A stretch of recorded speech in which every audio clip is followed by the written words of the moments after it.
Welcome back, everyone, to the Cancel for Maintenance podcast. If this is your first time joining us, we're a show that takes a behind-the-scenes look into the gritty, non-glamorous life of aircraft maintenance. We share some laughs, impart some wisdom, all in hopes of giving you that split seconds relief in your day that can hopefully prevent mishaps. I am your co-host, Six. I'm MVP. And our third host, Shoreline, is currently in the back, silently monitoring our audio, making sure our faces stay fit for radio. We have a very special guest with us today to lend some insights into leadership and just changing the narrative of our mindset. She is a retired colonel, a decorated fighter pilot, a best-selling author. She's jumped out of airplanes, broken the sound barrier, and flown over 100 combat missions in the A-10 Warthog. She's also led teams of 1,000 people or more, and is a mom of 2 boys. Ask her later which one's harder. So let's get ready for takeoff, and we give a big warm welcome to Colonel Casey Campbell. Welcome aboard, ma'am. Thanks so much for having me. I appreciate it. We appreciate you taking the time with us, and then just reading through some of your accomplishments and the things you have done to contribute to both aviation and the community with the A-10s. I'm just blown away, obviously. Major celebrity starstruck. Don't believe everything you read. No, don't say that. Who knows? I think there's video out there to help with the belief too. Right. Yeah. Some of it's more accurate than others. We'll leave it at that. I think most recently I saw maybe it was TikTok or something of it started out with an airplane landing on a carrier, talking about one of the most difficult landings you've ever seen, and was referencing my landing back in Iraq. And I am Air Force, never, and the A-10 doesn't even have a tail hook, so never landed on an aircraft carrier. I mean, that would be a concept, wouldn't it? Like, it would be a concept. I mean, we're trying to breathe life into the A-10, so you never know. I mean, there's always a chance, right? Yes. Yeah, I think so. I mean, it's too good of an asset to just mothball. Yeah, that's well, I'm totally biased. Let's put that out there, right? It happens to be my favorite airplane. It definitely saved my life, and so and I think it's got an awesome mission, and we've done very well at performing the mission because we've trained for it. It's what we do. It's our bread and butter, and we're passionate about it. So I think that's what makes us good at it. So yeah, I mean, I'm biased, but I think it's the best platform out there to do close air support.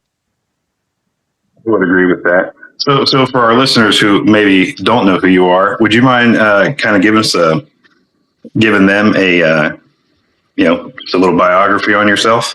Yeah, you bet. I spent 24 years in the Air Force. Most of that time was flying the awesome A-10 Warthog. I spent time in both Iraq and Afghanistan, over 100 combat missions. And I spent time as in various leadership roles throughout my career as a squadron commander, group commander, responsible for our airmen throughout South America, Central America, and the Caribbean. Talk about doing something a little bit different than flying the A-10. But I also spent time as an instructor at the Air Force Academy. I taught military and strategic studies, and I finished out my career there as the director for the Center for Character and Leadership Development. So full career. I graduated from the academy, so it was really coming back to where I started. Met my husband at the academy. He was also an A-10 pilot. He's now retired as well. And we have 2 boys who are now 12 and 16. We're kind of enjoying this next chapter of life. We both work from home, which is really nice, but we focus on executive coaching. For me, I spend a lot of time out on the road doing some keynote speaking, sharing stories. And then I most recently published a book about some stories throughout my career that really, I think, made a significant impact on me. And I recognize how important sharing these stories are, right? Like the stories that were shared with me from other pilots who flew in Desert Storm. I just find it incredibly valuable. I mean, I remembered some of those stories and probably some of the hardest situations in my life. And so that's why I love these podcasts, because I think it's important we share our own stories, not necessarily all the good, some of the mistakes, the failures, the not so great things along the way. But I think that's what helps other people learn as well. Sure. I think those are almost the more valuable stories to hear. Yeah. I think that's where we learn the most about ourselves and probably where we can help others the most too. Right. And I think that's the hardest one to really get a handle on and say out loud is your failures. Yeah. No, It's not very comfortable, but it's value add for sure. yes. Yeah, and do you find that especially difficult because you are decorated? You're a wartime hero. Does sharing those failures kind of does that make it more difficult with that kind of limelight upon yourself?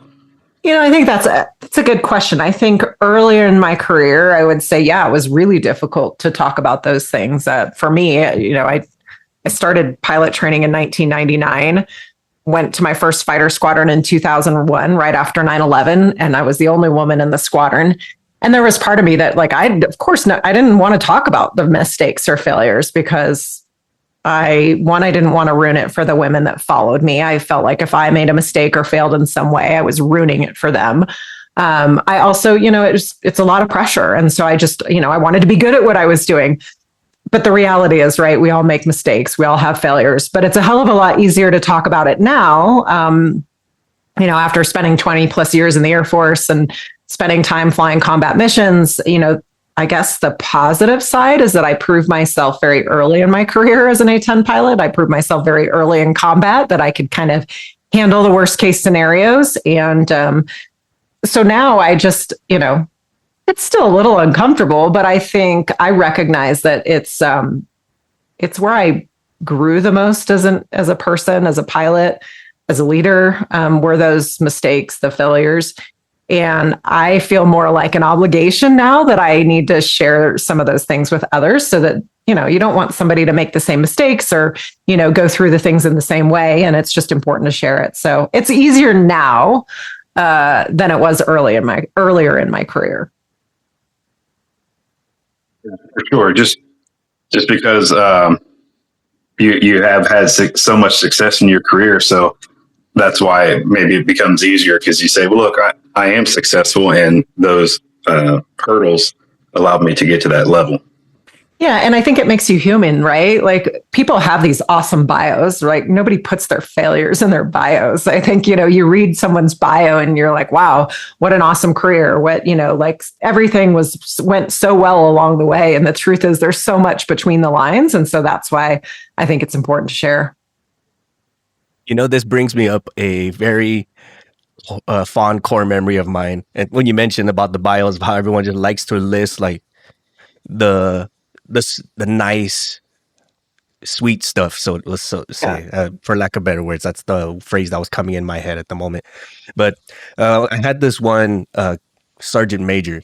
I think it was like my very first sergeant major, and this dude was pretty much like a living Gunny Highway from the movie Heartbreak Ridge. Like he looked exactly like it, talked exactly like him, had the exact same accomplishments as him, well, minus a couple of honor awards and stuff. But his bio, I don't know if he did this as a joke, kind of like an icebreaker or whatnot, but there's a section where in some bios where they list their awards, like has been awarded such and such medal and awarded such and such citation. But his bio was a rap sheet of all the bad stuff that happened. Like it says he got 3 speeding tickets in under a month. He's pending an arrest in Australia or something like that.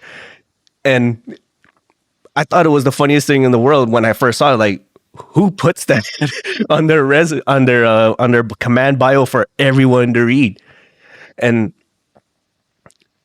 at the time I first read it, I almost didn't believe it because he was just that awesome of a person. Like his character exhumed, like he really genuinely cared about people and he would go above and beyond to get them what they need and take care of them when they need it most. But when you see that bio, it just like, it's so shocking to even know that someone had the guts to write that. And then 2, to like try to connect it to the person who's actually in front of you. I just thought that was hilarious. I think it's awesome. I don't know if I think it lets people know that, like you said, you're human, but also, your failures don't define you. Yeah, Right. that is very You can true. you can still overcome that and achieve the career goals that you wanted to, despite some setbacks along the way. Yeah, absolutely true. So Casey, you mentioned, or you've had many talks about having a fighter pilot mindset. Do you mind explaining a little bit what the fighter pilot mindset is? Yeah. I mean, I think, when people think fighter pilots, they generally think, my guess, a little bit stems from Top Gun, but you get words like cocky and ego. And, I would tell you there has to be there has to be confidence in what we do because we do some really tough things. But I think, when I think about fighter pilot mindset, it is a desire to excel and be the best at what we do.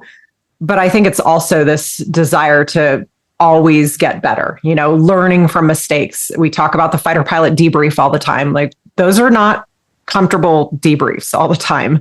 We talk mostly about our mistakes and the failures. And it can be really uncomfortable because, nobody really wants to talk about that. But that debrief is what makes us better. And that debrief is what allows us to, improve on every mission. So for me, when I think through kind of the fighter pilot mindset and the process that we use, I mean, there's so much preparation, the practice, whether it's simulators or chair flying that goes into a mission and, the thinking through planning for contingencies, all of that is key. But there's also the other side of that is that we execute the mission, we do a debrief.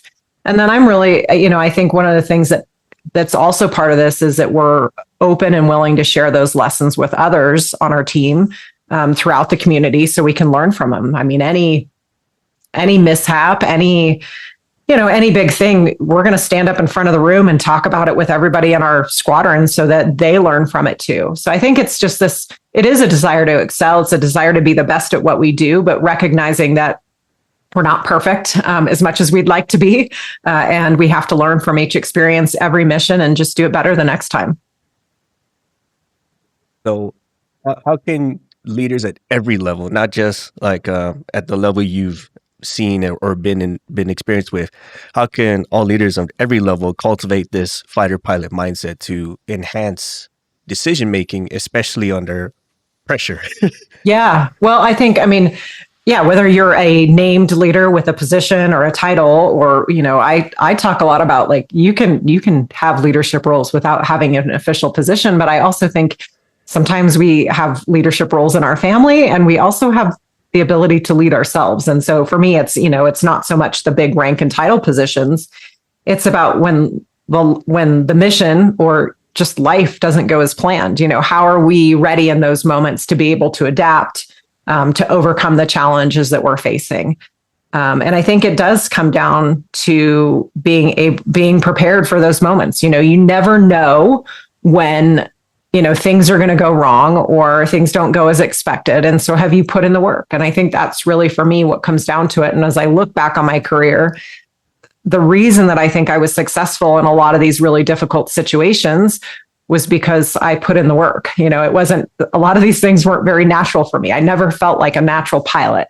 I felt, that I really had to work really hard at it. And so the preparation, the practice, and the planning for contingencies, for me, that gave me confidence. So whenever I was feeling doubt or stress or worry about something, as a pilot or as a young leader, going into tough conversations, it was a reminder for me to put in the work, do my homework, have a pre-conversation, like thinking through those tough conversations, thinking about things that could go wrong. And I think that is really what allowed me to be successful because I put in the work in advance.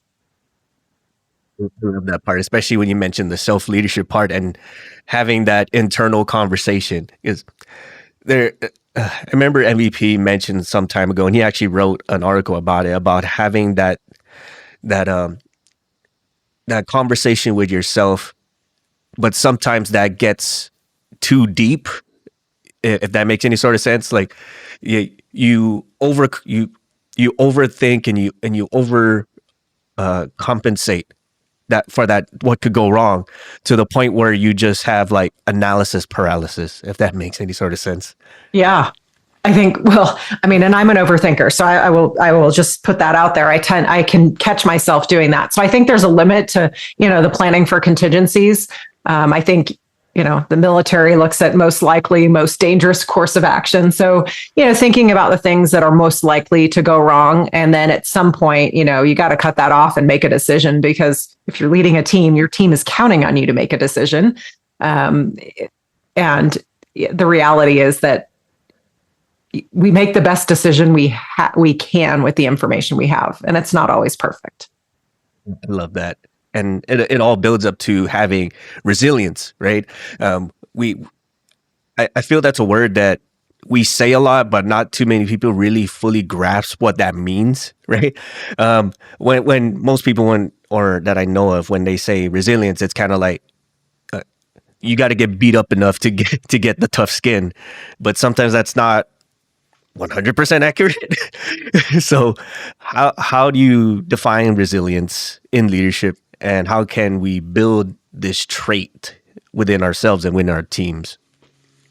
Yeah, I guess for me, I think of resilience as like, you get knocked down, you get back up again. I think of so many times throughout my career, facing rejection, a mission didn't go well. How do I learn from that, but also then let it go, right? And move on. Because especially for us overthinkers or type A, whatever you want to call it, we can beat ourselves up pretty good when things don't go wrong, or when things don't go right, when things go wrong. And we can beat ourselves up. We can constantly think through it. But at some point, you got to be able to let it go. Don't do it again. But that get back up again, get back in the fight and continue what you're doing. I think resilience, it breeds resilience, right? As you go through tough things and do hard things and face those small challenges and small wins, I think slowly along the way, it makes us more resilient as well, because we recognize that we can overcome the hard things. Like sometimes we think it's going to be the end of the world if it happens. And the reality is, no, it didn't go well. But I found a lot of time, especially in flying, right? A lot of the instructors, they knew we were going to make mistakes. They knew we were going to, fail some rides, and they were kind of watching just to see how did we respond? Could we get back up again? Could we get back into the cockpit, kind of brush it off and focus on just doing it better? Really right. And I believe fear in scenarios like that, or just scenarios where like you have to make a decision, and the anxiety of it all just to figure out which one's the right one, that really plays a massive factor into how you do things, right? So I'm leaning towards the pinpoint moment where fear was like its absolute peak in one of the moments in your careers. Yeah. But can you share with us that a moment when fear became such a powerful motivator than a hindrance in any point in your career or outside in your personal life? I think sometimes we think of like fear as, first off, nobody really wants to talk about it, right? Nobody likes that word. And so I think, looking back on my career, there were many times, right, that I felt fear. I may not have addressed it that way, but I even think of it like walking up the ramp to start basic training. Like, I was scared. Like, I didn't want to, I didn't want to fail, right? It's that fear of failure. But you do it anyway, right? Because it's important to you. It's something that you want to go after and do in your life. I think about a situation like my husband left for a year to go to Afghanistan, and I was scared. That was not a great time in our lives. I had 2 young kids. I was also an Air Force officer, trying to be a mom, trying to still like lead a team. And it was really hard. And there were moments of fear and doubt and worry and stress, but you do it anyway. Like you're scared and you do it anyway. And so I think it's kind of normalizing the fact that we can feel stress, doubt, fear, worry in our lives. And it is all about what we do in those moments. It's what we do with that fear. It's what we do with the discomfort. But yeah, I mean, there's definitely that moment in my life that I never thought would happen. When you have a life defining moment, you never think something like that is going to happen to you. And you can either be paralyzed by the fear and freeze, or you take action. Turns out when you're flying a single seat fighter, there's nobody else that's going to take action other than you. So sometimes you just got to do it. But yeah, I'm happy to jump into that story now. Please do. Yeah, I will say for sure, I can without a doubt say this was probably the most terrifying moment in my life. It was a moment that I, young, invincible fighter pilot, never thought, you just think things are not going to happen to you. And this was back in Iraq, Operation Iraqi Freedom back in 2003, flying close air support missions over downtown Baghdad. I have to admit, I'm not sure I thought that I would be doing that either, just based on the threat at the time. And the reality is that our job is to support ground troops. And when the ground troops are up in Baghdad, we're going to be right there with them. And April 7th was really like, not really much different than any other day. We would fly out of Kuwait, go up to Baghdad. We'd air refuel first. So we'd be full of gas, fully loaded with weapons, and then just wait for a tasking. The only real thing that was different on April 7th was that we had terrible weather, which was abnormal for us over Baghdad, clouds up to like 20,000 feet or so. And we didn't really know if we were going to be able to do anything that day to help the ground troops out just based on the weather. Because at the time, everything that we do is based on seeing the target and seeing the friendly location. But we got a call that our ground troops were taking fire. They needed immediate assistance, and we were going to go do everything we could to help them out. And we found a hole in the clouds and got down below the weather as fast as we could.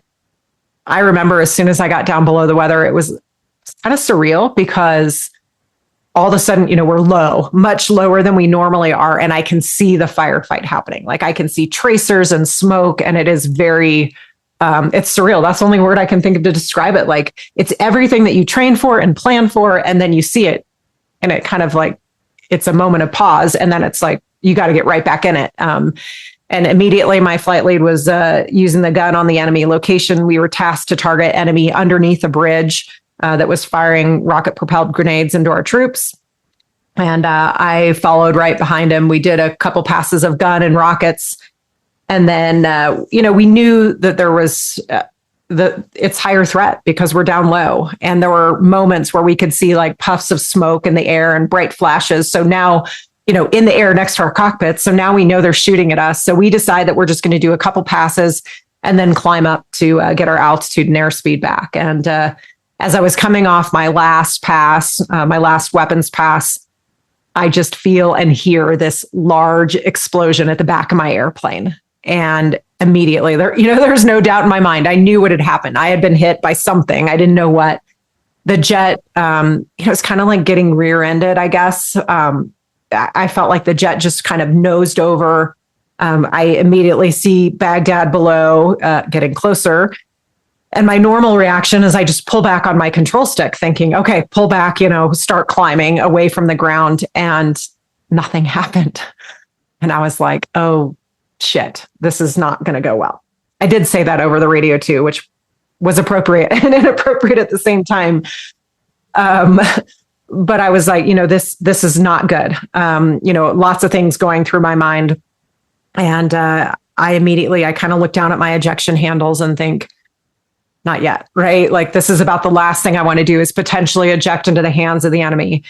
And so I fall back on my training immediately, trying to analyze the situation, trying to figure out what's going wrong. I've got master caution lights flashing at me. I look down at my caution panel. The whole thing's lit up like a Christmas tree. And I look up and the lights at the top, my hydraulic pressure and hydraulic reservoir lights for the left and right side were all on. And then I glance above that, which are our hydraulic gauges, and I see that both the left and right side are at 0. Which is not good. That's obviously how we control the airplane. And so at this point, my options are eject, which I don't want to do. And thankfully, because I'm flying the A-10, we've got an emergency backup system called manual reversion. It's literally just a switch in the airplane to flip into that mode. But what it allows us to do is to fly the airplane without hydraulics. And it's cranks and cables. But it allows us to fly the airplane in this kind of backup mechanical manual mode. I didn't really care what it was. I just wanted the airplane to fly. And as soon as I flipped that switch, everything worked as advertised. And the airplane slowly kind of started to climb away from Baghdad. And that was really the first moment that I was like, okay, I might actually survive this mission. It was my first real breather of okay, this worked. I'm flying. Now I just got to get out of Baghdad. But terrifying, right? That moment that you never think is going to happen to you. And it does. And all you can do is really fall back on all the training, everything that led me to this one point to hopefully make the right decision and take the appropriate action. Late night studying, training, simulations, everything. While going through it, some days, you're like, God, this sucks. I'm over this. You know what I mean? But but when rubber hits the road, it pans out, and you're like, man, I'm glad I did that. you know? All the training, all the preparation, all of it, right? The emergency procedures simulations, which everybody hates. But all of it, I think, it allowed me in one moment in a very short period of time to really just make a decision with composure. Was I scared? Hell yeah, I was totally scared. I didn't think I was because I didn't even have time to think about it. But when I listen to the radio, I can hear myself with a slightly higher pitched voice. But I can hear this fear in my voice. And I just know that in that moment, with so many things going wrong, so many things to think about, I was able to really just ultra focus my efforts and make the right decision. Go ahead, Andy. Well, I was going to say, and I didn't realize that the backup system on that aircraft was cables and pulleys. Yeah. I had no idea. So that I learned something new today about that aircraft. Same here. It's pretty awesome system. And I was looking through some old pictures and I found a picture of the cable, the manual reversion cable that maintenance nicely gave to me after this mission. And I was curious. We only have so much in our checklist and our -1 about it. So I posted it on a Warthog territory Facebook page to ask our maintainers a little bit more about it and to better understand the system. And the responses were hilarious because everybody was complaining about how hard that system was to maintain and safety wire and do all the work behind the scenes, all the things that I never knew about. But what I did know is it worked exactly like it was supposed to when I needed it most. And so it was kind of cool to hear the background behind the scenes of how difficult that system is to maintain and to ensure that it operates correctly. That sounds awfully familiar. That sounds like an awfully familiar feeling. Yeah. So I was saying, many a time sitting there cursing a system very similar to that. And as you're rigging it, it's just going, God, why are we even using these things anymore? Yeah. But thankfully we do. Yeah, absolutely. And it worked exactly like it was supposed to, in that moment. It's not a system that we even check on the ground. It's not like we do pre-flight checks on that backup system. It's done in when we do the functional check flights on it, but not, after that, it's just kind of assumed that it's going to work like it's supposed to. So interesting. So after that incident, then did that become a pre-flight check moving forward? Just okay. No, because it worked exactly. It worked exactly like it was supposed to. I think the probably the biggest thing that changed afterwards was more focused on the decision for me to, once I survived the initial hit and kind of got out of Baghdad, I still had this decision. Do I try to land the airplane heavily battle damaged, or do I fly back to friendly territory and eject? Probably the toughest decision I've ever made in my life, and I don't know. I mean, I felt like I could choose the wrong thing and I would die trying. It was just one of those really tough decisions. And so that's one of the things we really looked at was this, how do you make this decision? And manual reversion is not something that we practiced except for once in our initial training, just so we could kind of feel how the airplane responded in manual reversion. But we never practiced manual reversion landings. Too dangerous. Not even in the sim. We would, we'd have a situation, battle damage, we'd be in manual reversion and we'd be like, all right, I'm going to eject, which, sounds great. But at some point, for me, I wish I would have tried it in the simulator before trying it for real. And so we did go back and change some of the opportunities for training for that and talking through the decision-making process. But, I flew that airplane for an hour back home to Kuwait. And I was very impressed with the way it flew. And it was really, for me, it was a gut feeling, a gut reaction that I felt like I could land the airplane safely. And, thank God I did.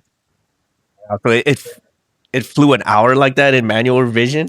Mm-hmm. Yeah, Wow. I flew for an hour from Baghdad back to Kuwait. The good part of that was that I got an hour to really get a feel for how it was flying. The bad part of that was it was exhausting. The thing about flying in manual reversion, it's very heavy. Other pilots talk about it like it might be like driving a dump truck or a semi truck without power steering. It was a very heavy airplane. When I got hit, I emergency jettisoned all the ordnance off the airplane because I was struggling to climb. But we had an electronic countermeasure pod classified, hardwired to the airplane out on the very left wing.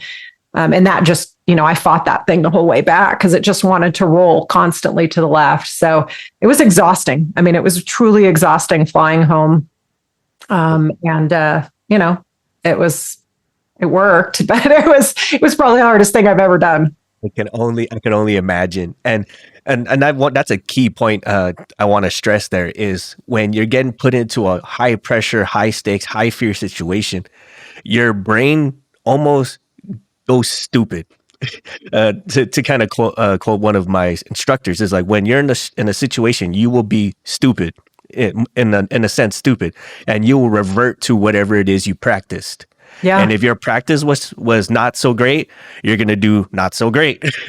And that's not the time you want to figure out that you should have practiced more when in those situations. So yeah. And thankfully, I had also a wingman with me. My flight lead was with me. And he was absolutely critical. I mean, we walked through all the emergency checklists together, the procedures together. He gave me the advice, support. He was just so calm and so collected in what was a really chaotic situation and really supportive the whole way back. We went, we did a controllability check. We did all sorts of things to make sure that when we got the gear down through another emergency procedure, we walked through everything together. And I knew that no matter what, I still had a last ditch effort if I needed to eject.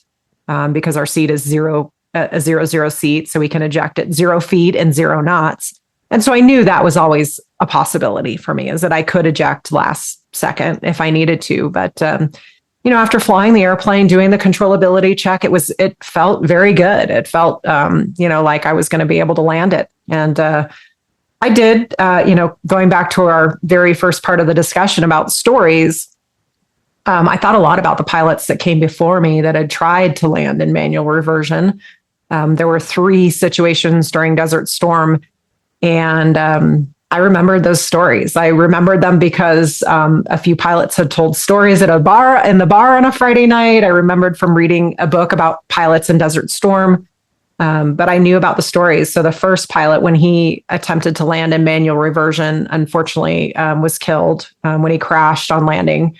The second pilot he got the airplane on the ground, but then with no hydraulics, no brakes, no steering, swerved on and off the runway several times, and the airplane was destroyed. He was very lucky. He survived.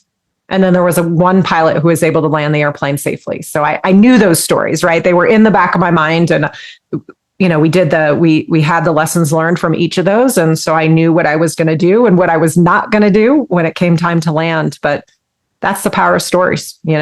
They helped me. I remembered them flying that long flight home from Baghdad. That's a very great point you mentioned. And this is another main reason why we love doing stuff like this, is because exactly that. The stories give it some permanence. It gives an opportunity for people in the future to reach back and put those lessons learned into their mind, or at least in the back of their head.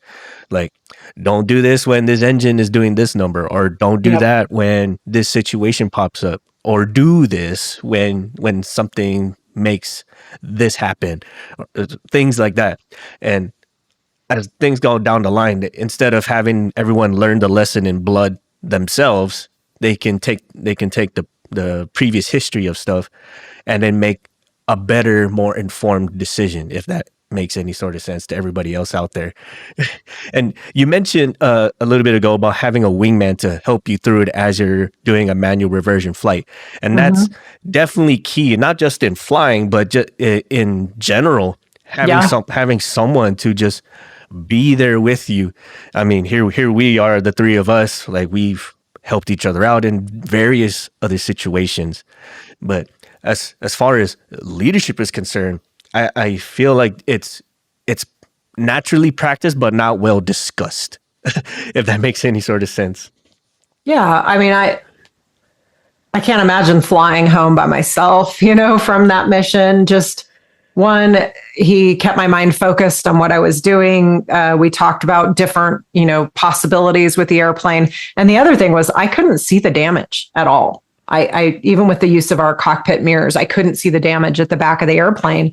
And so, he did the battle damage check. He came over, looked over at my airplane, told me there are hundreds of holes in the fuselage and tail section, a hole about the size of a football in the back horizontal stabilizer. So, without him, I wouldn't have any of that. And so just having a wingman by your side to provide that mutual support. I mean, he did all of the radio calls to all the external agencies. So critical, right? To have that mutual support. And what I realized, looking back and after the mission, I found out there were so many agencies when we made the call back that my airplane had been hit. I was coming back with heavy battle damage. The call went out to multiple agencies. The rescue helicopters were on alert in case I had to eject. We had F-15s overhead providing support for us. We had the crash recovery team was alerted, just that I was coming back, and so all the firefighters, fire crews, ambulance, everyone back at Kuwait was on alert, kind of waiting for me to come back in. Obviously, my crew chiefs and the rest of my team were back at home base, just kind of waiting for me to see what was going to happen. This entire team really had my back in a really difficult situation. And I think that mutual support, it's critical, right, in these moments, but it's critical in our personal and our professional lives as well.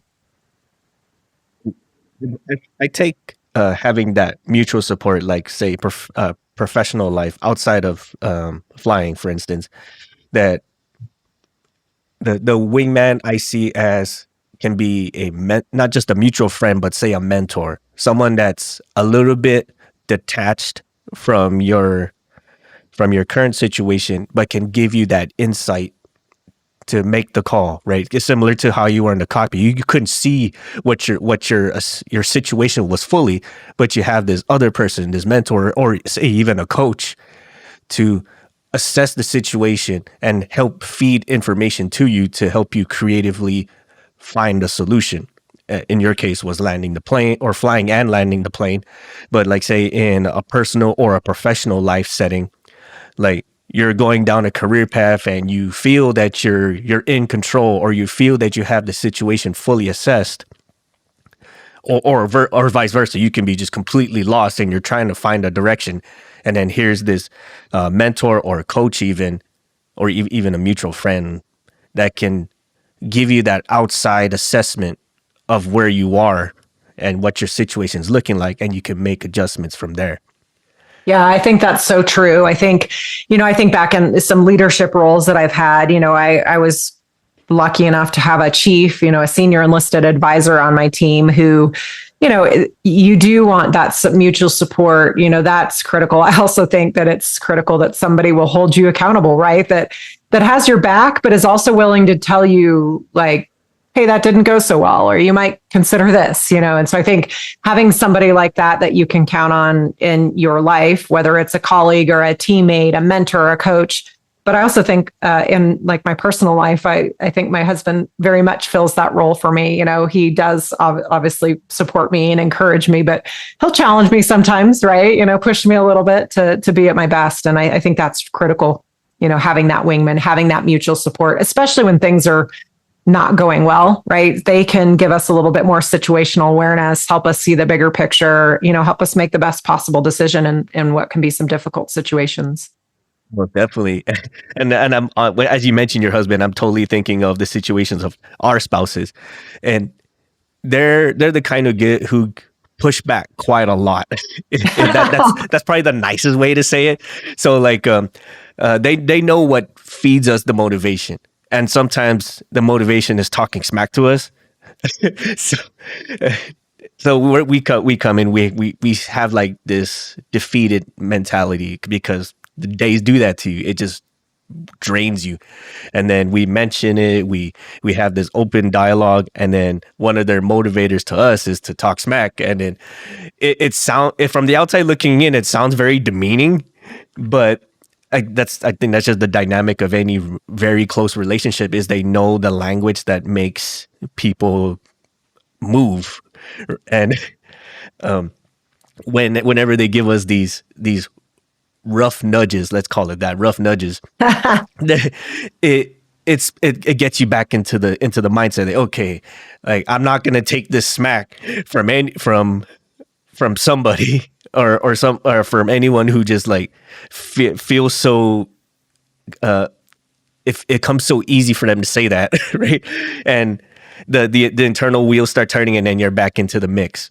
And I just love the fact that you mentioned that from the personal standpoint, because some of us, it happens, but it doesn't process that way from the get-go, right? You're just like, oh, here they go talking smack to me again, right?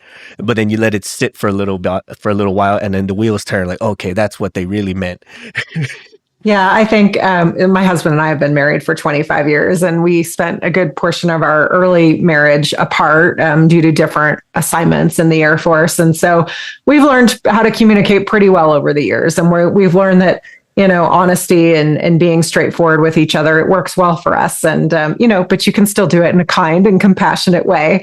But, I do want that wingman, if you will, my husband, and he's critical and just bouncing ideas off and giving me honest and open feedback. And I think that's really worked well for us in our 25 years of marriage. But it is nice to have that mutual support.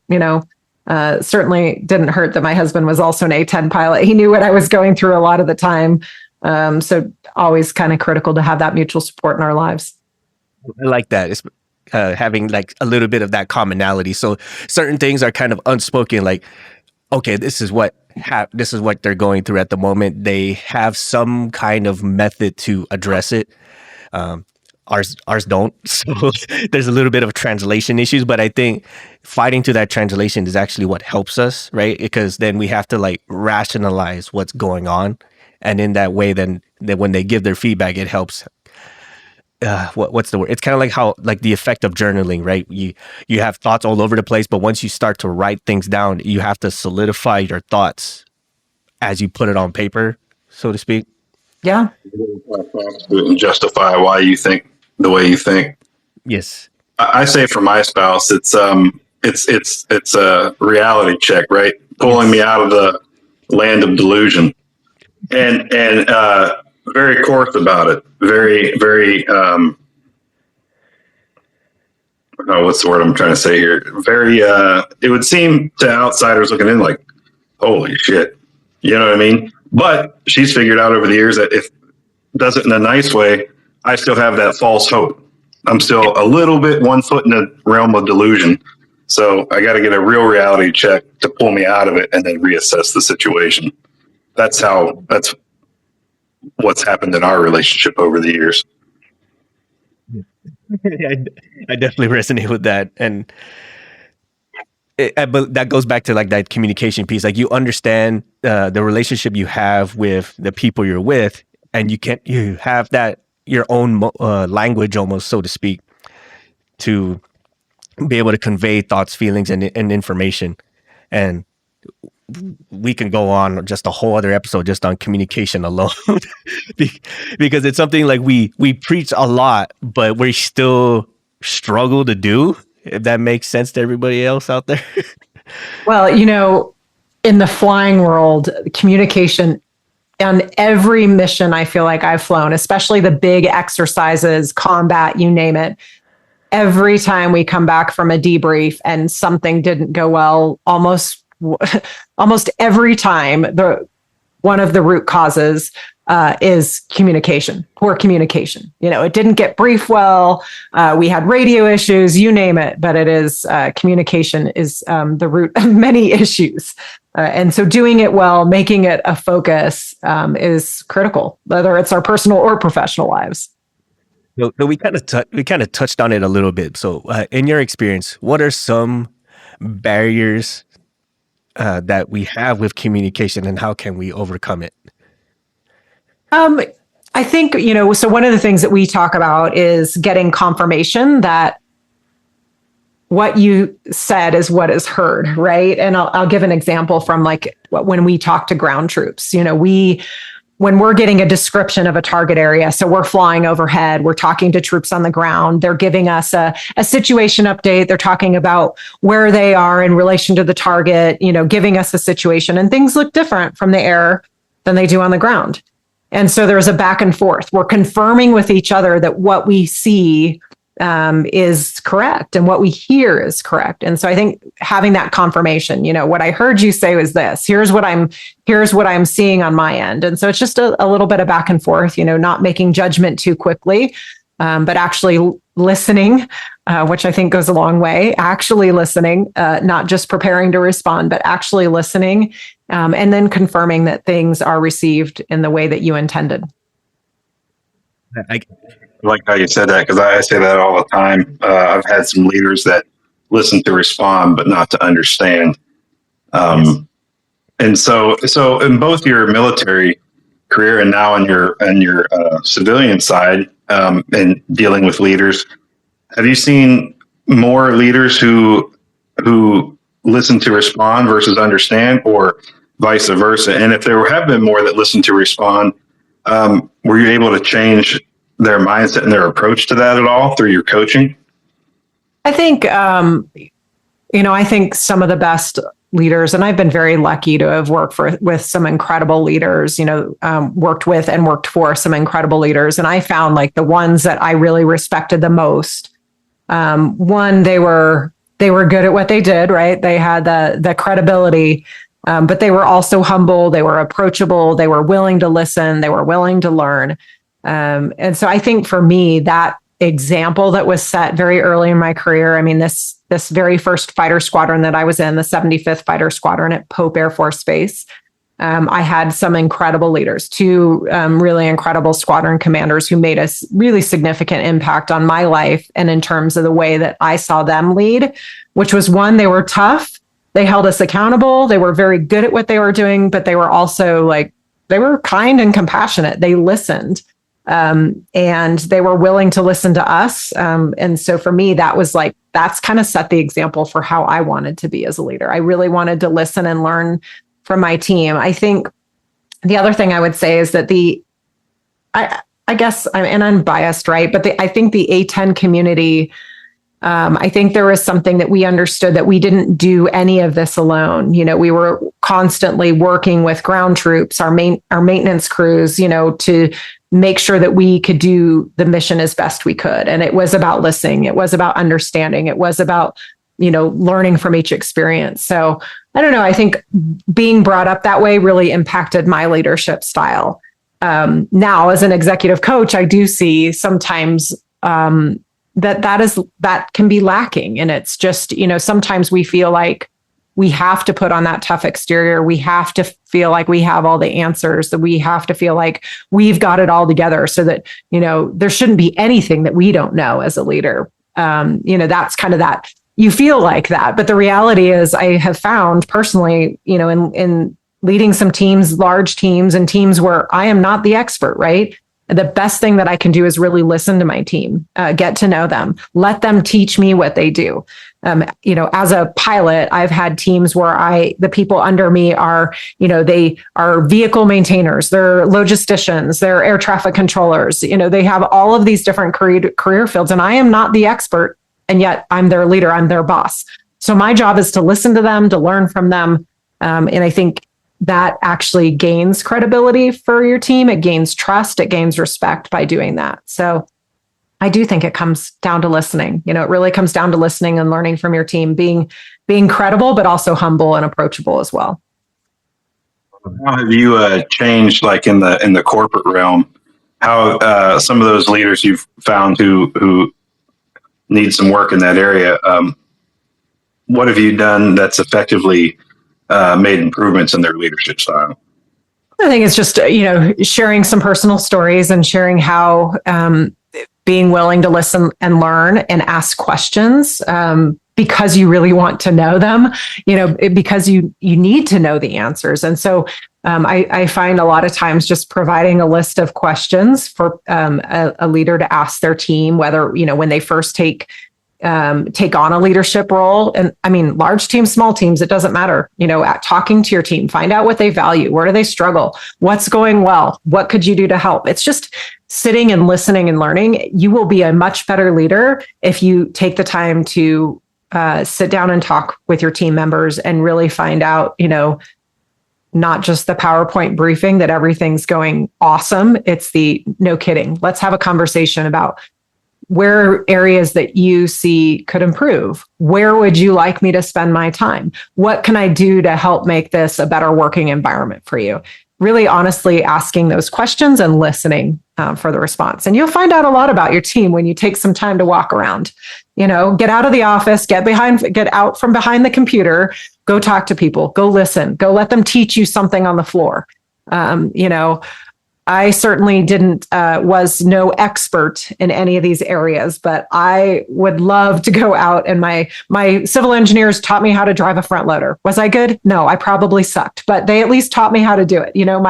My firefighters brought me into the burn house with them, and they, showed me how to use the fire hose, which was a hell of a lot harder than I thought it would be, and I probably look like an idiot, right? Which is a little bit bruising to your ego. But the reality is, I learned so much about my team by doing those things. It's the maintenance officers that will go out and get their hands dirty and, learn how to change a tire, learn how to work, some system on the airplane. And I think it's just listening and working and with a true desire to listen and understand. I'm nodding my head vigorously if you can't see me. This is exactly it. Touching base with MVP's statement and your examples. Say you have a emerging leader. Let's call that emerging. Like they're discovering their abilities, but they have a solid idea for something. Like kind of going back to the questions, like what can a boss do to improve and be involved and etc. And here's like this emerging leader. Let's be rank blind or position blind, and they have an innovation. It's really good, but whenever they try to voice up about it, they're instantly shut out because they don't hold the right position, they don't hold the right rank, their experience is a little low. So how does someone like that convey their ideas, like break that barrier of just getting their foot in the door and be able to convey their ideas? Yeah, I think there's two sides of this. One is the leadership side. All right, so I'll touch on that first, right? If some of the most creative and innovative solutions will come from the members of our team, like at the lowest levels of an organization, because they're often closest to the problem. So they get it. And they're going to have the best ideas, solutions. So we, like leaders, we have to be willing to engage with our team and encourage them to bring ideas to the table, because that's where you're going to get some of your most creative and innovative ideas. That being said, I know that not all leaders operate that way. And so if you're on the other side where you're trying to voice something and kind of feeling knocked down, I think there's a couple things. One is, I'm a big believer in, I love Simon Sinek's work in terms of start with why and find your why.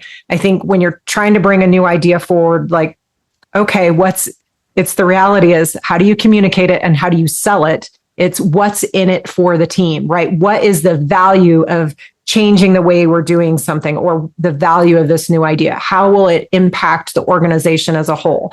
And so it's kind of sharing that why behind it. I think the other thing that maybe, is helpful is finding an ally, somebody that is on your team that maybe has a higher position that you can talk to and kind of work with them on it. Because I think sometimes, when you're at the lower levels and you're trying to go straight to the top, there are barriers. And so trying to find that person, I think of from a military perspective, right? I think of our young airman who has a really great idea, finding that non-commissioned officer, the senior NCO on their team to really, I hear a lot like, don't bring me a problem, bring me a solution, or, make sure you've got this totally thought through. I guess I think about it a little differently. Can you bring me a 60% solution? And then with my knowledge and expertise, maybe I can provide that additional 20% or 30%. And then we bring it to the boss and they can provide that last 10%. And so I think, having an idea, being willing to share it a little bit with others, get ideas to make sure it's vetted, can help with success in terms of communicating that idea and selling that idea to leadership as well. Interesting approach, because I've also heard I don't want to hear just the problems. What's a potential solution that you see to it?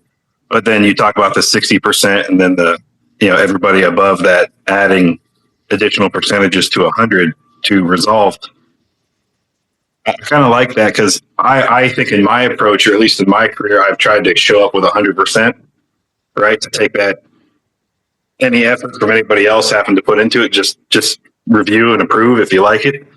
And I oftentimes, kind of after hearing you say that, thinking into my own experiences, I've ran into roadblocks a lot once it gets to those upper levels of leadership, because maybe I wasn't giving them a chance to buy in on it. It was kind of, here's my idea, sign now, approve now.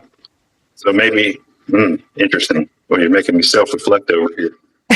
Well, I think if you do have like a fully vetted solution, that's one thing. And you're right. Somebody may like, well, wait a second. Like, I want a little bit of part of this. I have some ideas too, but I think you could spend a year trying to get to 100% on a solution. But what if in like 3 months you were at 60%, and just by bringing it up and saying, look, here's my idea. Here are some areas where maybe it's not fully vetted, or here's some things that I'm concerned about that I don't quite have the answer on. But I think, as we talk about it as a group, or as we push it forward, just acknowledging those areas. Because I think a lot of it is you take, it's the whole idea of you bring other people's ideas in, having those conversations. Now you even have a better solution than you started with. That's a very good point. That definitely just changing my mindset of here, because I shared a similar situation with MVP, and that mostly came from the completed staff work doctrine. Like, you have to vet majority, if not all, of the work, and then the boss is just there to pretty much just review it and say, okay, yes, this is something we can do, and signs it off, and then off you go to make things happen. And from what you were mentioning with the 60%, it's starting to make me think about like how software people approach things with their agile frameworks. Like, well, we can't make 100% of what you need because that will take forever, but we can give you something, and then you could tell us what you want and don't want, and then we can go from there. Yeah, you build from there.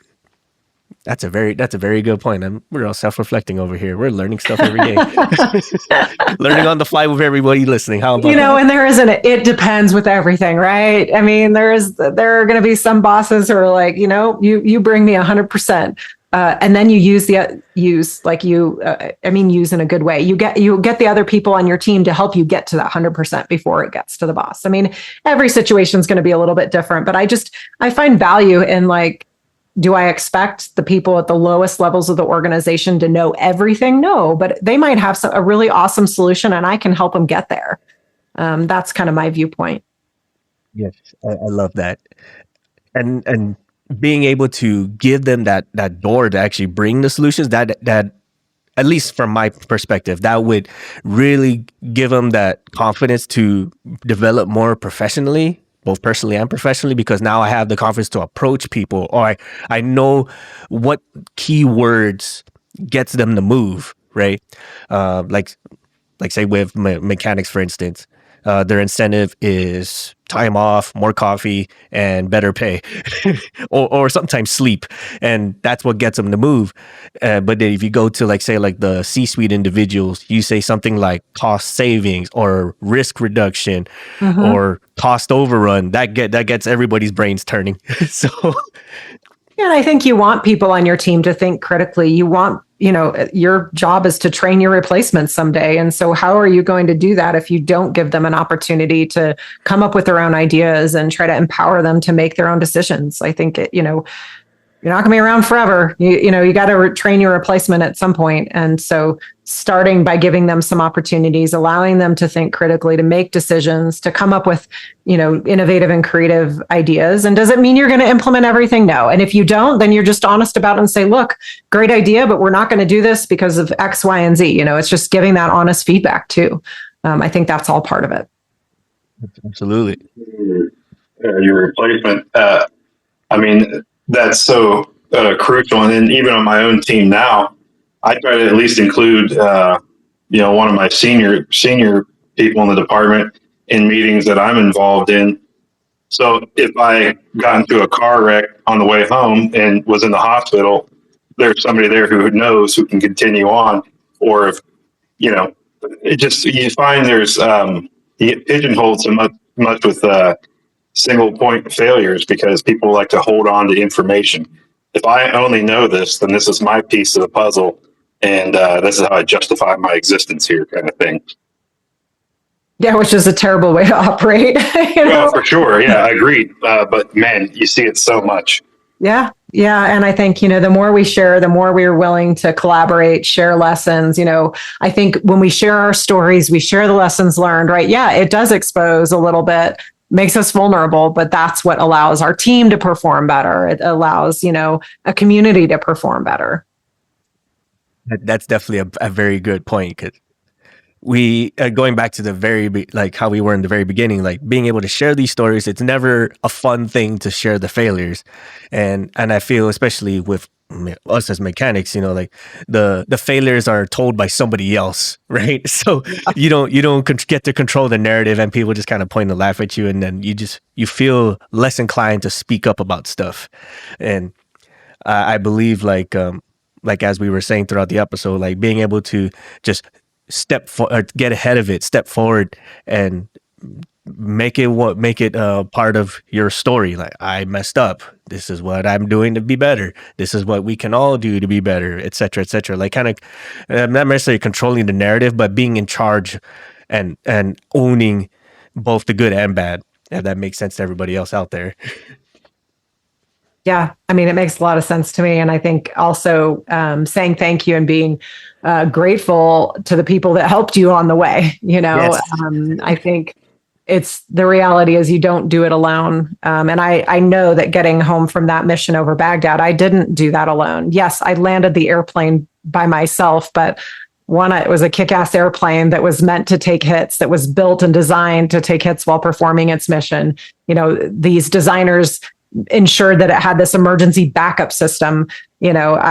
Without that, my story would have been very different. And then obviously my maintainers, right? My crew chiefs, the people, the back shop guys, everybody that had a role to play in making sure that airplane worked exactly as it was supposed to.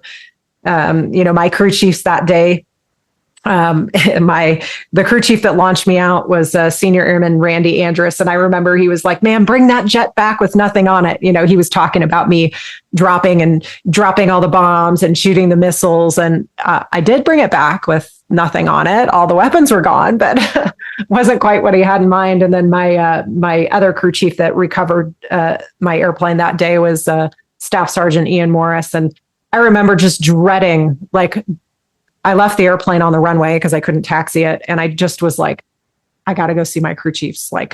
I just ruined their airplane. What am I going to do? Mm-hmm. The wing commander met me at the jet and he gave me a ride back to the parking spot. And I just remember kind of thinking through, what am I going to say to him? How do you apologize for destroying somebody's airplane? And I remember pulling into the parking spot and I saw Ian and he just had this huge smile on his face. And I remember he just kind of grabbed my hand and was like, ma'am, welcome home. We're glad you're safe. And just, it kind of proved to me like we are a team. We do it, for each other. We don't do any of this alone. And those guys made sure my airplane could fly that day under any circumstances, even after the extensive battle damage. And, truly grateful for that. I think it's a reminder of like, everyone has a role to play. We each have a role to play so that we are successful, and having people on your team that have your back, there's really nothing more important than that. We said, if a mishap happened, first thing they would always say, did anybody get hurt? No? Good day. It's a good day then. Yeah, well, the bird's totaled. Good day. You know what I mean? It's a good day. They didn't care about anything else other than that people were okay. And I think that's a good way to look at it. It would, kind of looking at it when you rolled up there and you saw the crew chief and he had a smile on his face and said, "Welcome back." It'd been funny if you just said, "Yeah, left the keys in the ignition for you," almost like like a rental car drop off, drop off, or a valet service or something. Yeah, airplanes on the runway. Sorry about that. Yeah, the one engine's running for you. Yeah. No, they did their best to fix it. Sadly, that airplane never flew again. But that was going to be a question I had. Was it ever fixed, or was it put on a pedestal at an Air Force base somewhere? Yeah, they tried. They brought out the aircraft battle damage repair team from Hill Air Force Base to try to fix it, and there were over 600 holes in the airplane, a lot of issues with weight and balance, and they really they ran out of time as well. We were moving our airplanes into Iraq to a different base. And they instead, as good maintainers do, they took every piece and part they could out of that airplane to use it as spare parts. They kindly gave me the stick from the airplane as a little bit of a memory, but they ended up taking it home in crates, and it found its way to the boneyard initially, and now it's on display at Seymour Johnson Air Force Base, nicely cleaned up. No damage anymore, but it's it had one hell of a finny flight, that's for sure. Yeah.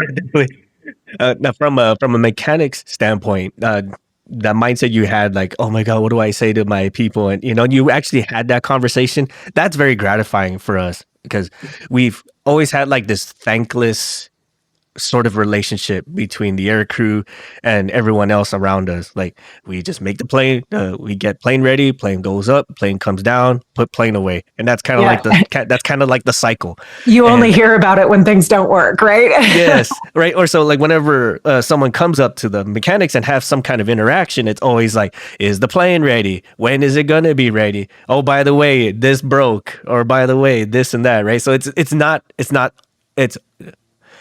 half the time it's a negative interaction. So we kind of like have like this already crass mindset, like, please don't break my plane, right. Or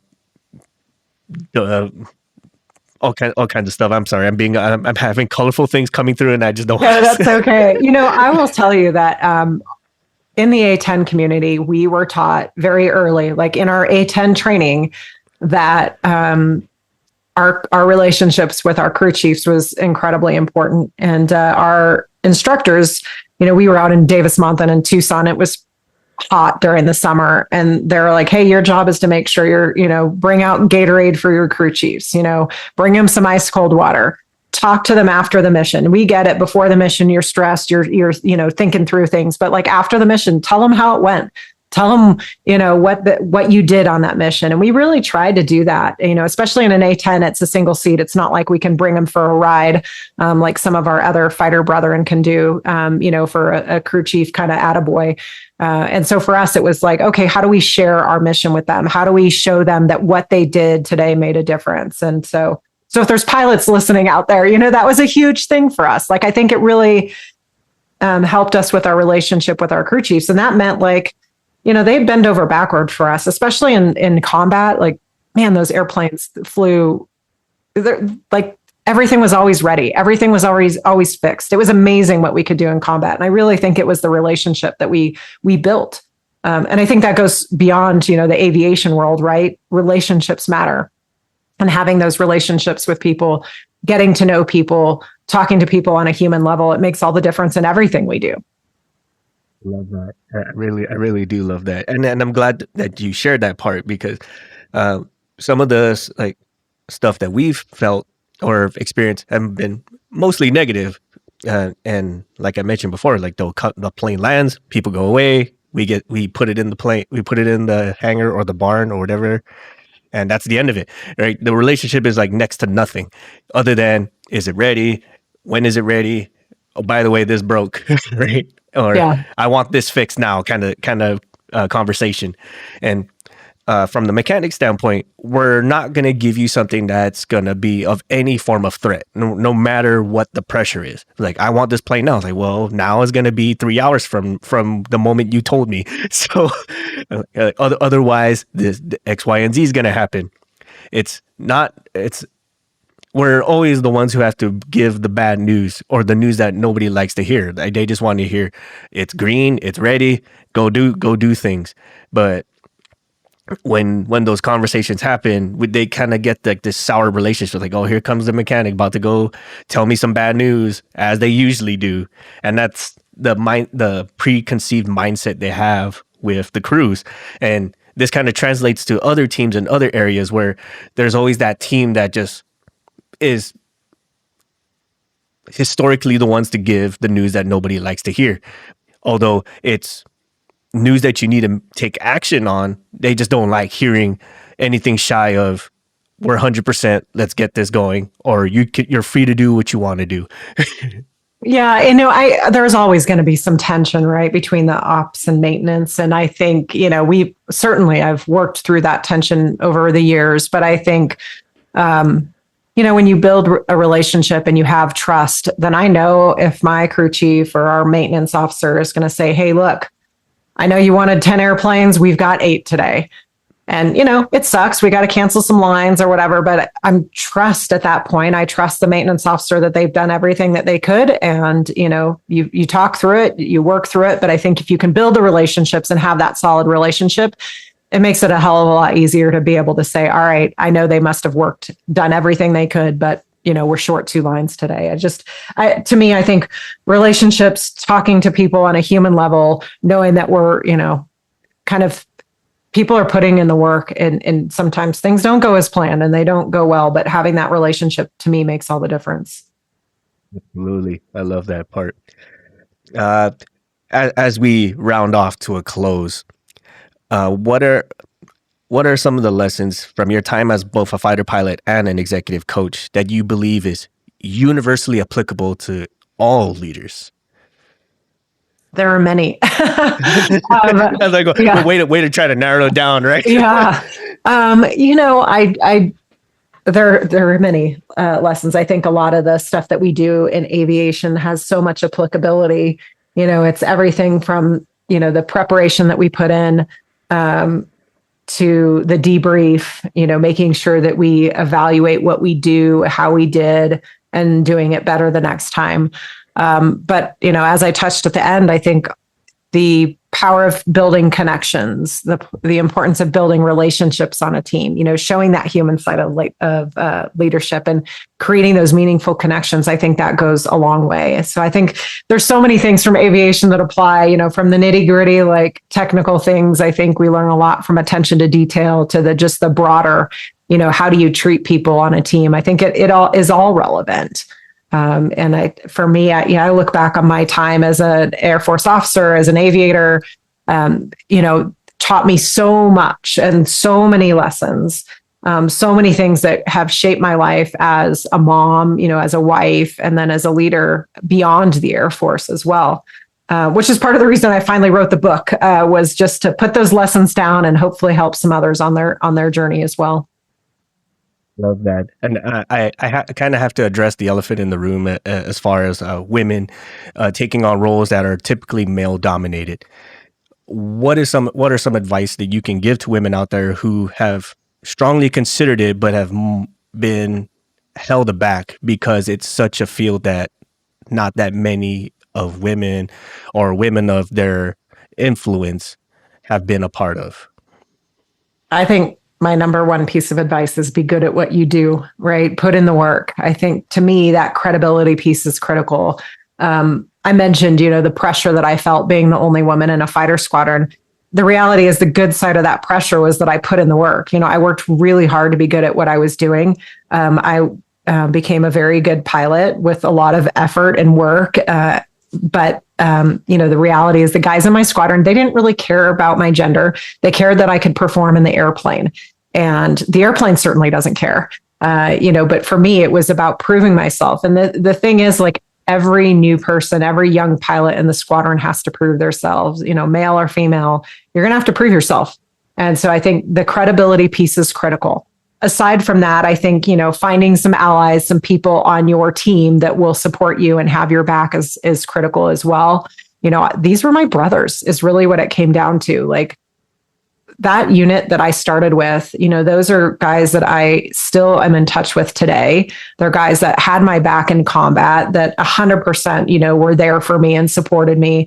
So having people like that on your team, and then I get it. Sometimes not all teams are like that. And so then how do you find that support network outside of the team as well? For me, it was other women pilots who, were kind of in the same boat or had been through it before, just having somebody that you can vent to, have conversations with so that you felt supported no matter what. I do think, the reality is that it comes down to credibility. Can you be good at what you do? I think, that the standards don't change. Be good at what you do, put in the effort, be, a good team member, be a good teammate to the members of your team. I think that is what helped me through. It allowed me to be successful throughout my career. Good advice, and I love it. Go ahead, Mr. MVP. So, you have children yourself. Has your experiences as you've gone throughout your career and as your kids were growing, has that shaped how you've parented your children at all? Or some parents are lawnmower parents or helicopter parents. Some are very much the Gen X style of raising kids, the latchkey and all that. Fall down, scrape your knee, quit crying, get up and move on. Has your experiences, how has that shaped into the home life when it comes to kids? So my kids are now 12 and 16. I have two boys. And as I mentioned, my husband was also an A-10 pilot. So my poor kids have had to deal with the fighter pilot debrief their whole life. We debrief a lot of things with them. I don't know which type label I would give myself as a parent, but I really, I guess I learned what I put my parents through when I told them that I wanted to be a fighter pilot. When I deployed at, in my young 20s to Iraq and Afghanistan, what my poor parents were probably going through. And now I have a 16-year-old that wants to join the Air Force, be a special operator. And, there's part of me that is like, oh, as a mom, like, my heart is heavy for that. But I also recognize that I want my kids to go find what they love to do, whether it's military or not. I want them to find something that they're passionate about. I want them to put in the effort. I want them to work hard at it. But sometimes you also got to just let them make their own mistakes and chart their own path. And that's hard. It's really hard as a parent. But I now recognize a little bit more what I put my parents through growing up. Sure. Yeah, I know for me, I'm with my kids, I'm very, if you want it bad enough, you'll, like you said, you'll put in the work to do it. Well, I'm interested in this. Great. What are you doing? What are you doing to get better at that? Or, I got one kid, they play tennis. Yeah, I want to hopefully get a college scholarship one day. Great. What are you doing to get better? Well, we go to practice with the coach once a week and then you take me out. Cool. What else are you doing beyond that? What else am I supposed to do? Like, there's lots of things you can do. Lots of agility work you can do in your room, at the house. All these different drills. And so I guess I kind of push him. And being someone like you and your husband, very very motivated individuals, I'm sure you apply that same level or expect that same level of commitment out of your own kids. Yeah, it's interesting. I think, I see my kids say they want to do something or they want to be good at something. And sometimes I'm like all right, what are you going to do about it? You can't just magically overnight be good at something or have some skill. You got to put in the work. So reinforcing that, put in the work, practice, have that desire. I'm not going to push them to feel that way. They got to do it on their own. Sure, I will drive you. I will assist you. I will drive you to practice. But the second you start complaining about it and making it like a difficult thing, like, well, I'm not the one that wants to go to practice. So, I want them to want it on their own. I want them to have that self-drive and determination. And it's hard sometimes, we certainly don't get it right all the time. We try our best, but we do the best we can as parents. And, we hope that it turns out okay in the end. Yeah, for sure. I mean, I agree with your statement. You have to have the drive within you, right? Some people are naturally talented, maybe athletics or in academics or whatever else, but those people still have to put in work to be at the level they're at or to get to the top, right? So, I can't just say, well, I want to be a fighter pilot and I'm going to walk over to the local airport and start doing it. It's not going to happen. Yeah. And I'll give them some ideas, here are some things you can do, but in the end, they got to want it. They got to want it for themselves. And I think that kind of ties into a whole lot of things that we've been talking throughout the episode. Like, hey, you got to want it enough, and then once you do want it enough, you got to be the one to put in the sweat equity. You got to put in the work to do it, which a lot of it includes embracing the failures, right? Don't be just don't just be living through the successes, because I believe MVP, you had a coach that said this best, like or maybe it was something you said and it just connected a core memory of mine, like if all you learn is the success, then you're gonna be totally shocked once you experience failure. Yeah, I was a coach. Yeah, they basically said pretty much what you said. They had another saying too that sticks with me. It says, the day you stop learning is the day you're dead, right? Which means you should never stop learning. The minute you think you already know everything, then you've already died. You might be alive, but your brain is dead. He was from Zambia in Africa. But yeah, he had a lot of gold sayings like that.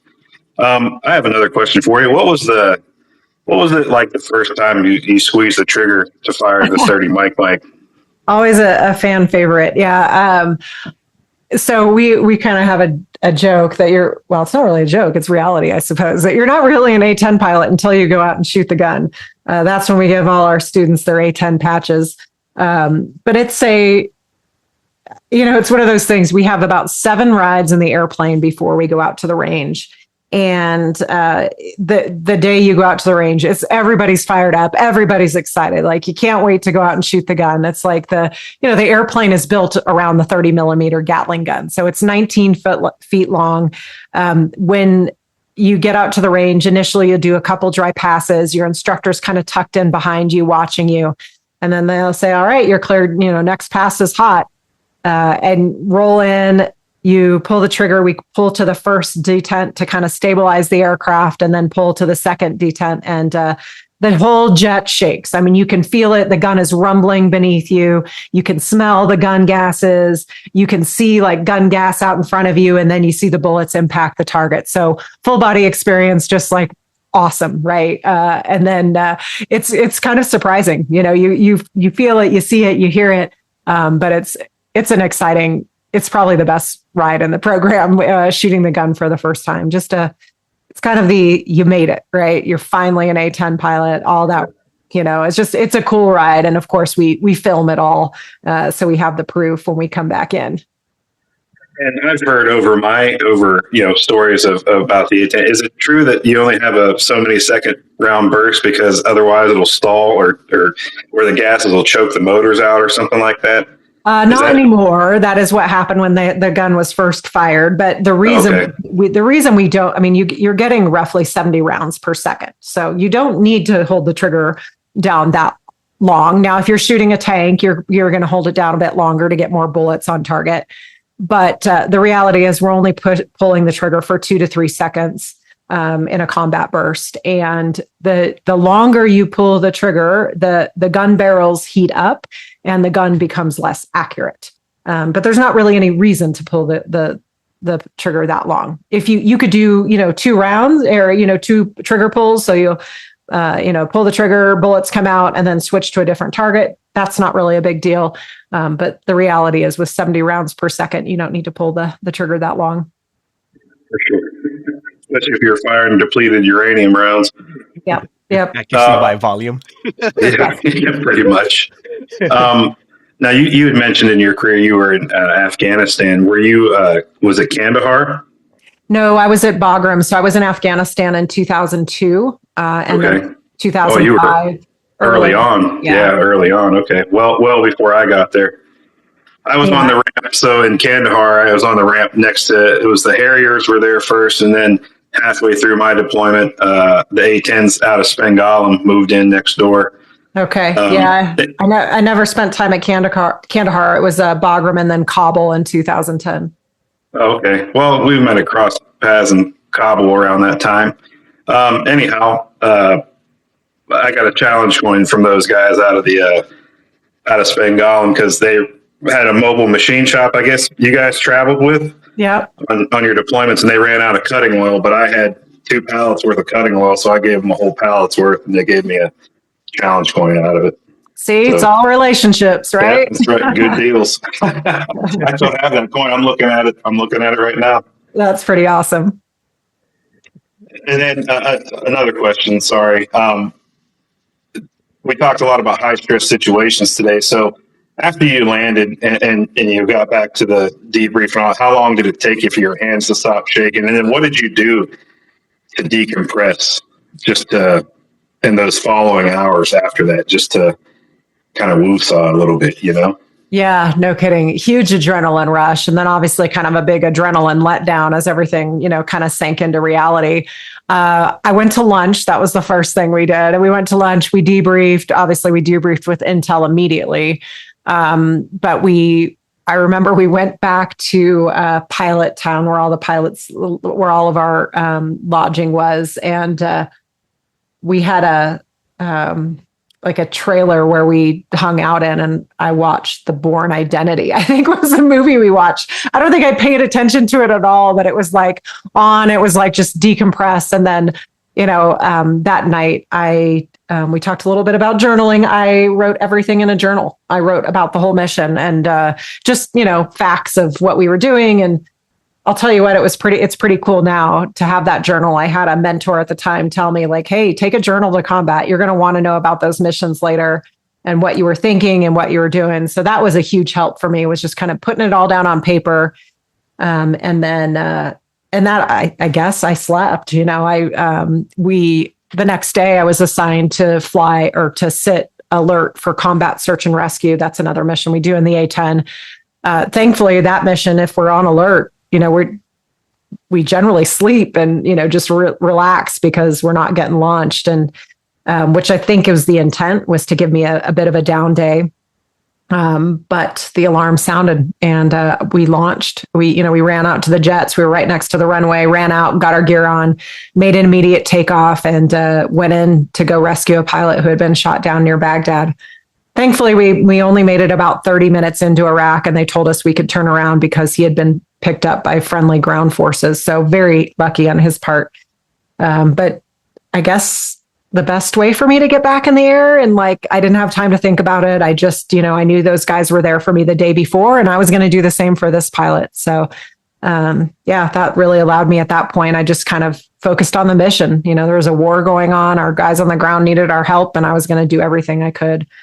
So for me, it was about focusing on the mission, and trying to just focus on that. And then, at some point I needed to have a conversation with my husband and talk about the reality of what had happened, but I saved that till I got home. Oh, okay. I was gonna say, well, how did that go? Because I know for myself, there's a lot of things I held till get home too. Because what's the sense of having somebody worry more?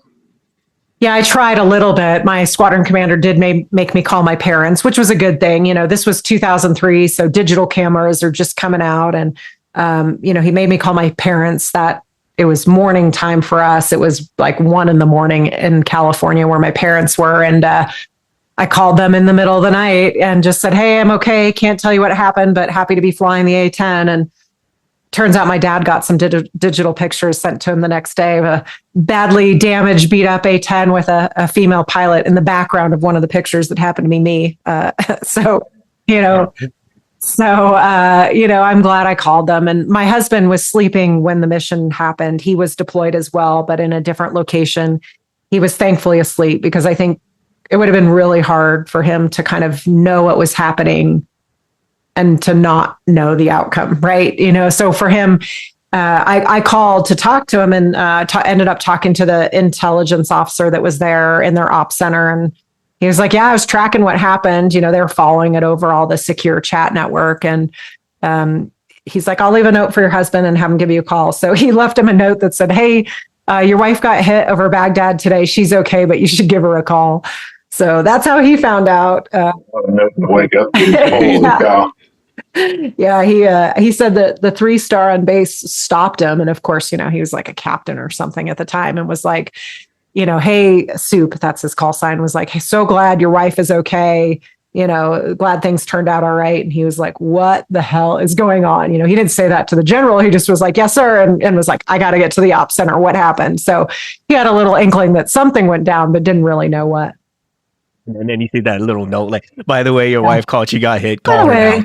Yeah, no big deal. What?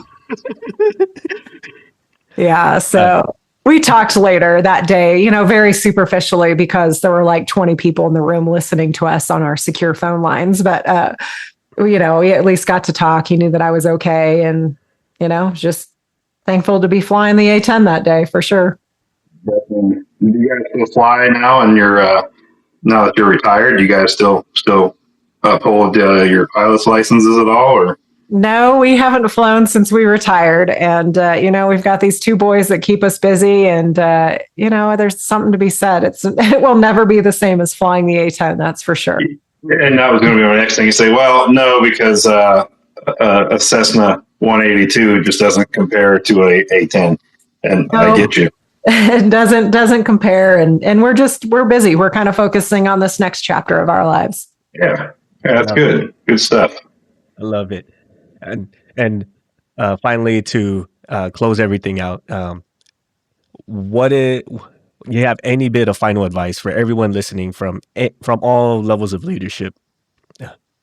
Yeah, I think since we started out this way, talking a little bit about like the fear we can face in our lives. And I think the reality is that we all face stress, we face doubt, we face worry, we face fear. It's we don't want to fail. We don't want to make a mistake. It's the unknown, it's change. The reality is like all that is a normal part of life. And it is about what we do. It's about what we do in those moments that matters the most. It's how we show up. Even when there's stress, doubt, fear, worry in our lives, it's what we do with it. That's what matters the most. And I think that's relevant in our personal lives and in our professional lives as well. Love it. Mr. MVP, do you have any final questions? No, I appreciate you taking the time out of your busy schedule to come chat with us. It's been very eye-opening, very informative. And as I said before, it made me self-reflect even a little bit. So I love those conversations. Awesome. Well, thanks for having me. I appreciate it. Thanks for what you're doing and sharing stories. It goes a long way. We definitely appreciate that. It's very validating that, when we do shout into the void sometimes shouts back. Very cool. For everyone else out there, you can find Kim Campbell or Colonel Kim Campbell. She's having various speaking events. The next one, I believe, is in March at the Campbell Construction Facility in Fayetteville, Arkansas. And then she's also going to be at the Intel and Law Enforcement Training Services in Annapolis, Maryland in June. There's a whole schedule of events where she will be appearing for speaking opportunities on her website at kim-casey-campbell.com. And also check out her book, The Flying in the Face of Fear. You can find these on Amazon or in Barnes & Noble. I believe it's a bestseller. It is. Yeah. Awesome. I love that. Very cool. Yeah. And do you also have a social media handle that people can follow you on? Yeah, absolutely. There's links to all that on my website, my LinkedIn, kim-kc-campbell.com. And then my Instagram and X is KC Hog, HAWG 987, which is the tail number of the airplane that I flew in Iraq. Love it. I love that name. Love that. But hey, let us know what you guys think. What sort of insights do you feel that other leaders out there at all levels can share in? What sort of experiences have you had that resonate with what Casey has said throughout the episode? Let us know in the comments and our social medias, our emails. The absolute best way to have conversations like this is through our Discord channel via Patreon.